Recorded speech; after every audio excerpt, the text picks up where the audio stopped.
अभी 17 साल की ही थी और पल्लवी ने पहली बार औरत और मर्द का ऐसा रिश्ता अपनी आंखों से देखा था।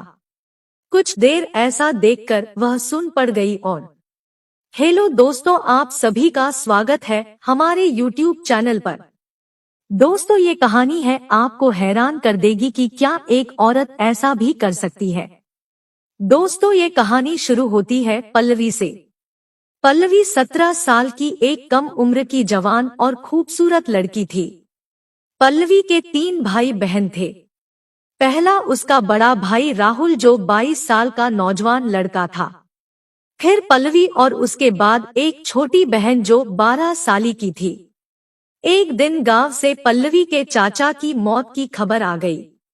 ये सुनते ही पल्लवी के मम्मी और पापा ने फैसला किया कि दोनों बड़ी बहन और भाई को यानी पल्लवी और राहुल को घर पर ही छोड़ देंगे और छोटी बहन को साथ ले जाएंगे ताकि घर अकेला न रहे।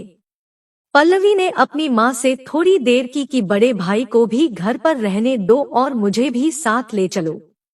मगर मम्मी ने यह कहकर पल्लवी को ले जाने से इनकार कर दिया कि बेटी, तेरा एग्जाम होने वाला है।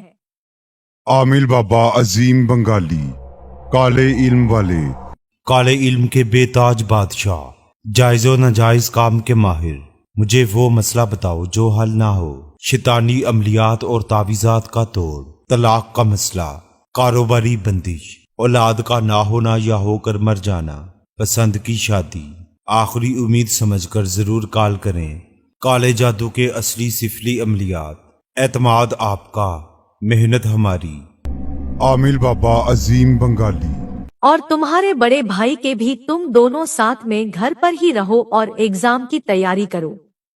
हमें तो गांव में ज्यादा दिन लग जाएगा क्योंकि वहां पर सारी रिश्तेदार आए होंगे। काश उसके मम्मी और पापा उस दिन उसे गांव ले गए होते तो शायद ऐसा दिन न आता। पल्लवी इतना बड़ा कदम न उठाती। अब आप भी सोच रहे होंगे कि ऐसा क्या हुआ जो पल्लवी ने इतनी गंदी हरकत की। दरअसल हुआ ये कि पल्लवी की 10वीं की परीक्षा सर पर थी और बड़ा भाई भी .A की परीक्षा की तैयारी में लगा हुआ था। माँ बाप ने दोनों को घर पर छोड़ दिया और खुद गांव के लिए निकल गए। अब पल्लवी भी अपनी परीक्षा की तैयारी में व्यस्त हो गई और बड़ा भाई तो वैसे भी कमरे में घंटों अपनी परीक्षा की तैयारी करता रहता था। पर माँ की जगह पल्लवी की अब यह ड्यूटी हो गई थी कि वह बड़े भाई के लिए खाना बनाकर तैयार करें। पहले तो घर के सारे काम माँ करती थी। अभी मम्मी और पापा को गए सिर्फ 3 से 4 दिन ही हुए थे कि एक दिन की बात है, दोपहर को राहुल घर आया। अपने रूम का दरवाजा खोला और किसी को रूम में बैठाकर सीधा किचन में आया। पल्लवी अपने कमरे में बैठकर पढ़ाई कर रही थी कि किचन से जब बर्तन निकलने की आवाज आई तो वह किचन में गई तो उसने देखा भाई किचन से खाने की डिश निकाल रहा है। पल्लवी ने अपने बड़े भाई को खाना निकालते हुए देखा तो बोली, भाई लाइए मैं खाना निकाल देती हूँ। राहुल बोला ठीक है और यह कहकर वह अपने रूम में चला गया और अंदर से कुंडी बंद कर ली। पल्लवी ने खाना प्लेट में खाना लगाकर तैयार कर दिया और अपने भाई के रूम के तरफ खाना लेकर चली गई। पल्लवी ने बाहर से दरवाजा खटखटाया तो राहुल ने दरवाजा खोला और खाने की प्लेट ले ली। पल्लवी खाना देकर मुड़ ही रही थी कि मुड़ते मुड़ते ही उसकी नजर भाई के कमरे में पड़ी तो उसको ऐसा महसूस हुआ कि कमरे के अंदर कोई लड़की है। ये देखकर पल्लवी चौंक गई, पर अपने भाई को उसने महसूस नहीं होने दिया और राहुल का वैसे भी ध्यान सिर्फ और सिर्फ खाने पर ही था। और जैसे ही उसने पल्लवी के हाथ से खाना लिया, पंजाबी चुपके चुपके तिरछी नजरों से कमरे में झांक कर देख रही थी और राहुल उसके जाने का इंतजार कर रहा था। और जैसे ही पल्लवी मुड़ी उसने तुरंत दरवाजे की कुंडी अंदर से बंद कर ली। पल्लवी जब किचन में गई तो उसका दिल जोर जोर से धड़क रहा था कि हमारे घर में ही अजनबी लड़की कौन है और वह मेरे भाई के कमरे में क्या कर रही है। पल्लवी का किचन भाई के कमरे के बगल में ही था, पर थोड़ी देर में ही पल्लवी ने अपने आप को समझाया कि शायद मेरी नजरों का यह धोखा होगा, वहम होगा। ऐसा कैसे हो सकता है, कि भाई के साथ रूम के कोई लड़की हो पल्लवी पर। पल्लवी जितना अपने दिमाग से बात को हटाने की कोशिश कर रही थी, उतना ही के बाद उसके दिमाग में घर बना रही थी। फिर पल्लवी ने सोच देखूं तो सही कि आखिर मामला क्या है। कितने में फिर राहुल किचन की तरफ आया और पल्लवी से बोला, पल्लवी 2 कप चाय बना दूंगी मैं, और मेरा दोस्त कमरे में स्टडी कर रहे हैं, और मैं जब बाजार से घर आ रहा था तो मैंने किचन का सारा सामान ले आया था। वह तुम देखकर बता दो कि कुछ कमी तो नहीं है, नहीं तो बाद में मुझे डिस्टर्ब मत करना। पल्लवी बोली, ठीक है, अभी मैं 5 मिनट में चाय तैयार कर देती हूँ। पल्लवी चाय बनाने के साथ साथ आटा भी गूंद रही थी। राहुल वहीं पास में खड़ा चाय बनने का इंतजार कर रहा था। राहुल ने पल्लवी से कहा, तुमको खाना नहीं खाना क्या? पल्लवी बोली, नहीं भाई, मैंने कॉलेज में आज सहेलियों के साथ खाना खा लिया है, इसलिए मैं आटा घूमने के बाद सोने चली जाऊंगी और शाम को सब्जी बनाऊंगी। कि इतनी ही देर में चाय बनकर रेडी हो गई। राहुल चाय लेकर कमरे की तरफ चला गया, पर पल्लवी के दिमाग में वह लड़की अटक सी गई थी। अब पल्लवी ने आटा गूंद लिया था और वह किचन के बाहर चली गई कि शायद भाई के कमरे से गुजरते वक्त अंदर से कुछ आवाज आ जाए, मगर अंदर से कोई आवाज नहीं आ रही थी। पल्लवी का रूम दूसरी मंजिल पर था। पल्लवी अपने कमरे में जा रही थी कि अचानक उसकी हरकत बदलने लगी। दरअसल सीढ़ियों के बगल में ही उसके भाई के कमरे का जंगला था, और पल्लवी को जब रहा नहीं किया तो उसने उस जंगले में से झांकने का फैसला किया। पल्लवी यह देखना चाहती थी कि क्या सच में भाई के रूम में कोई लड़की है, या फिर उसका यह कोई वहम है।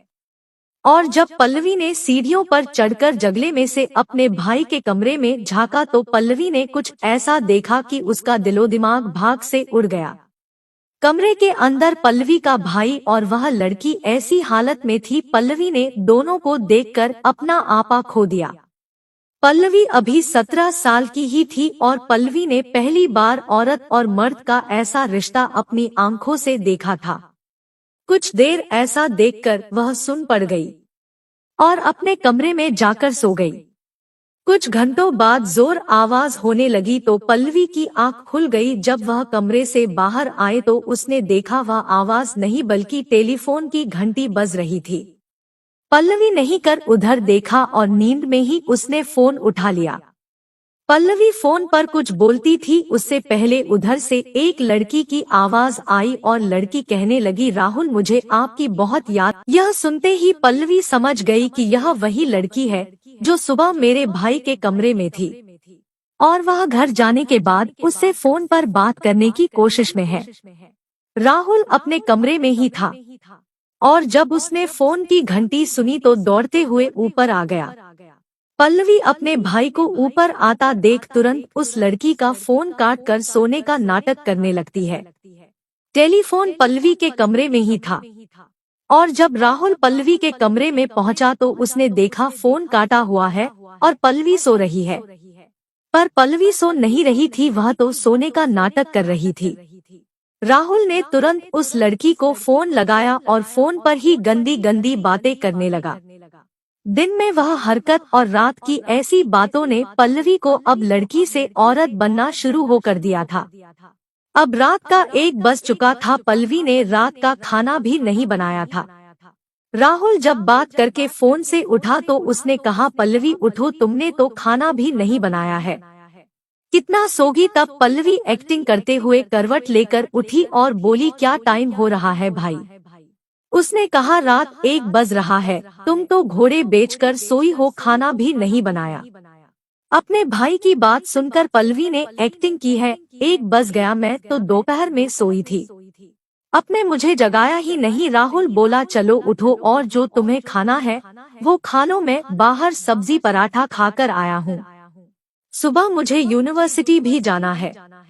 और ये कहकर राहुल सोने चला गया और पल्लवी फिर से दिन का वह हादसा और रात की गंदी बातें सोचने लगी। पल्लवी के अंदर उसके जिस्म में हलचल हो रही थी। पल्लवी ने सब कुछ अपनी आंखों से देखा था और कानों से सुना था। पर इतनी कम उम्र की होने के बावजूद उसे कुछ यकीन नहीं हो रहा था। और अब पल्लवी धीरे धीरे गलत रास्ते पर चलने लगी थी। पल्लवी अब जज्बात के धारे में बहने लगी थी और अब उसके दिमाग में दिन रात वही बातें गूंजती रहती थी। और वह दिन भर अपने भाई के बारे में सोचती रहती थी कि आखिर वह ऐसा करता ही क्यों है, और ऐसा वो करता ही क्यों है। और दोस्तों, आप सभी लोग यह तो जानते ही होंगे कि लड़का हो या लड़की कम उम्र में बहक ही जाते हैं। और यह एक ऐसी लत है कि अगर कम उम्र में लग जाए तो वह एक ऐसे जाल में फंस जाता है जो मौत आने तक नहीं छूटती। और इन्हीं सब सोच और बातों की वजह से पल्लवी ने वह काम कर डाले जो एक कम उम्र की मासूम लड़की कभी सोच भी नहीं सकती। और अब उसके भाई ने भी खूब फायदा उठाया और रोज वह घर खाली देखकर इस स्टडी के बहाने उस लड़की को रोज बुलाया करता था। और पल्लवी भी आक्रोश सीढ़ी के जंगले पर छुप छुप कर वह अपने भाई का खेल देखती रहती थी। और लगातार ऐसा 6 दिन तक चलता रहा। 6 दिनों बाद पल्लवी के पापा वापस आ गए, क्योंकि पल्लवी के पापा की ड्यूटी जो थी। पल्लवी का भाई भी अब अपनी पढ़ाई में व्यस्त रहने लगा। पर पल्लवी का अब पढ़ाई से ध्यान धीरे धीरे हटता गया और उसकी जिंदगी बदलने लगी। दरअसल बात कुछ यह है, इंसान जो चीज देखता है उसे पाने की पूरी कोशिश करता है। और यही चीज पल्लवी के साथ भी हो रही थी। पल्लवी की मम्मी गांव से नहीं आई थी। रोज सुबह पल्लवी का भाई कॉलेज और पापा ड्यूटी पर चले जाते थे और शाम को वापस आते थे। पल्लवी घर में पूरा दिन अकेले रहती थी और वह अपने दोस्तों से मैगजीन लाकर पढ़ा करती थी। और वह मैगजीन उसकी उम्र से कई ज्यादा रंगीन थी, क्योंकि पल्लवी की जो उम्र थी उस उम्र में उसे वह मैगजीन नहीं पढ़नी चाहिए थी। पर पल्लवी ने अब अपना सारा समय इन्हीं सब चीजों में बिताना शुरू कर दिया और अब पल्लवी की तबाही का रास्ता खुल गया। पल्लवी ने ऐसी ऐसी गंदी मैगजीन पढ़ी कि मैं आपसे बता नहीं सकता। पल्लवी अपनी उम्र से ज्यादा सेहतमंद और हसीन भी थी। पल्लवी को उसकी बढ़ती हुई उम्र ने भड़का डाला और नए नए रास्ते वह खोजने लगी, जिससे वह अपनी सारी ख्वाहिशें पूरी कर सके। और फिर एक दिन पल्लवी को घर के छत से ही एक रास्ता मिल गया, जिससे वह सारी ख्वाहिश पूरी कर सकती थी। पल्लवी ने बाहर के कई लड़कों को फंसाने की कोशिश की, पर घर की इज्जत और समाज का डर सामने आया। पल्लवी जल्द से जल्द कुछ कर लेना चाहती थी, क्योंकि अगर मम्मी आ जाती तो वह दिन रात चौकीदार की तरह उसके पीछे पड़ी रहती और घर को चेक करना शुरू कर देती थी। और कोई भी माँ नहीं चाहेगी कि उसकी औलाद ऐसे गलत काम करे। एक दिन की बात है, पल्लवी कपड़े धोकर छत पर सुखाने गई। पल्लवी कपड़े सुखा ही रही थी कि अंधेपन में 2 घर छोड़ के उसे एक लड़का नजर आया, जो कि पहले भी पल्लवी को बहुत से इशारे कर चुका था। पर उस समय पल्लवी का जवाब था नफरत। पल्लवी उसकी तरफ देखती भी नहीं थी और पल्लवी अपने भाई की वजह से आज उसे अपनी इज्जत सौंपने वाली थी। वह लड़का अपने छत पर पतंग उड़ा रहा था। तब पल्लवी ने अपने अंधेपन में आकर उस लड़के को इशारा कर दिया। वह लड़का पल्लवी के इशारे को समझ चुका था और जैसे ही पल्लवी ने उसको इशारा किया और वो बंदरों की तरह छतों को लांघकर पल्लवी के पास आ गया। पल्लवी ने उसका हाथ पकड़ा और सीढ़ियों से उसे नीचे ले आई और बिना कुछ कहे ही उससे लिपट गई। पल्लवी कितना करने पर उसे लगा कि वह लड़का तो मौके की तलाश में होगा, पर हुआ उल्टा। उस लड़के ने पल्लवी के जज्बात को समझे बिना ही उसे आज अधूरा छोड़ दिया। पल्लवी अभी सिर्फ 17 साल की ही थी और वह लड़का राहुल का दोस्त भी था। और जब उसने पल्लवी की ऐसी हरकत देखी तो उसने पल्लवी के मुंह पर 2 थप्पड़ जड़ दिए और वहां से पल्लवी को धमकी देकर चला गया कि अगर उसने आइंदा ऐसी हरकत की तो वो उसके भाई से उसकी सारी हरकतें बता देगा। पर उस लड़के की छोड़ने की वजह से पल्लवी अब भी मानी नहीं थी। आप यह कह सकते हैं कि मानो शेर के मुंह में खून लग गया हो और वह उसी खून से अपनी प्यास बुझाना चाहती थी। लड़के के जाने के बाद तुरंत ही राहुल घर आ गया। पल्लवी ऊपर कमरे में ही थी। वह कपड़े पहनकर तुरंत नीचे आई तब राहुल ने पल्लवी से बोला कुछ खाने को मिलेगा। पल्लवी बोली नहीं भाई, मेरी तबीयत ठीक नहीं है, बाहर से ही कुछ ले आओ। और वो अच्छा कहता हुआ चलता बना। पल्लवी अब नहाने चली गई। नहाकर निकली तो अपने कमरे में जाकर फूट फूट कर रोने लगी। उसको कुछ समझ नहीं आ रहा था कि आखिर वह करे तो करे क्या, आखिर उसके शरीर में ऐसी हलचल हो क्यों रही है। यह सब होने के बाद राहुल बाजार से खाना खाकर वापस आ गया और उसने पल्लवी को आवाज लगाई। पल्लवी में जैसे अपने भाई की आवाज सुनी हो तुरंत गई और उससे लिपट गई। राहुल को कुछ समझ नहीं आ रहा था कि यह हो क्या रहा है, और जब पल्लवी ने दरवाजे की कुंडी बंद करी तो राहुल समझ गया कि पल्लवी आखिर उससे चाहती क्या है। और उस दिन दोनों ने अपनी हदें पार कर दी और पल्लवी ने ऐसी हरकत जी जिससे भाई बहन के पवित्र रिश्ते में दाग लग गया। और आज जब वह दोनों ऐसा कर रहे थे तभी पल्लवी की मां ने आकर सब कुछ देख लिया और वह बर्दाश्त ना कर पाए और किचन में जाकर उन्होंने खुद को चाकू मार लिया। और कुछ घंटों बाद ही जब पल्लवी के पिता ड्यूटी से लौटे तो अपनी पत्नी की ऐसी हालत देखकर वह रो पड़े। तब तक देर हो चुकी थी। घर पर पुलिस पल्लवी और उसके भाई को जेल में ले जाने के लिए पुलिस तैयार थी।